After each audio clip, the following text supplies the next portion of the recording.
Do you think that a dovish ECB may prevent European core government bonds from participating in this reflation trade?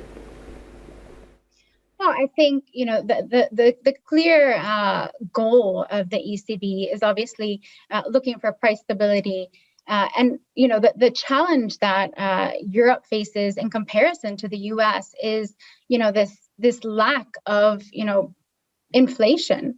We saw that the inflation numbers printed in Europe was negative 0.3% for 2020, and so inflation is not really a concern. On the other hand, a lot of the stimulus that's been taking place in the US has led to more inflationary figures, and that's what's happened to the US yield curve. You've started to see a bit of that steepening.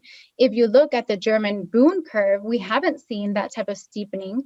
And it's clear that the quantitative easing measures that the ECB has put in place has provided a lot of support for European government bond yields. And even amid the political crisis that we've seen spur out of Italy over the last week or so, there hasn't been a lot of movement in the Italian BTP curve, and particularly in the long end. So I think, certainly quantitative easing is providing support, and we're unlikely to see, that similar shift that we've seen in the US yield curve.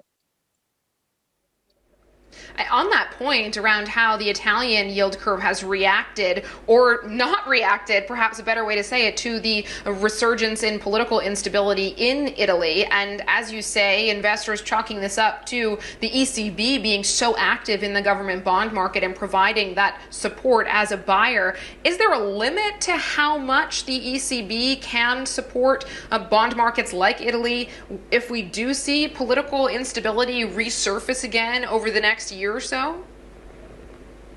Well, I think the question of how much quantitative easing can the ECB do, and considering with the capital key, how much government bonds can they actually purchase to influence European government bond yields? Now, we know so far the program has been extremely effective, and we've seen a lot of price stability in European treasuries in 2020. Now, I think that the new weapon that Europe is being offered now is this potential rise in European Union debt.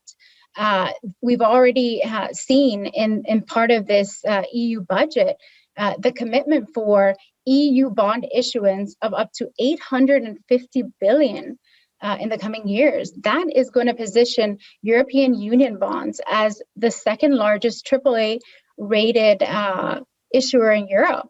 And so, really that's also going to provide the ECB with an additional asset class that has very strong credit quality that they can purchase as part of their QE program. So that's going to give them a bit more flexibility to continue to have flexibility within their QE programs.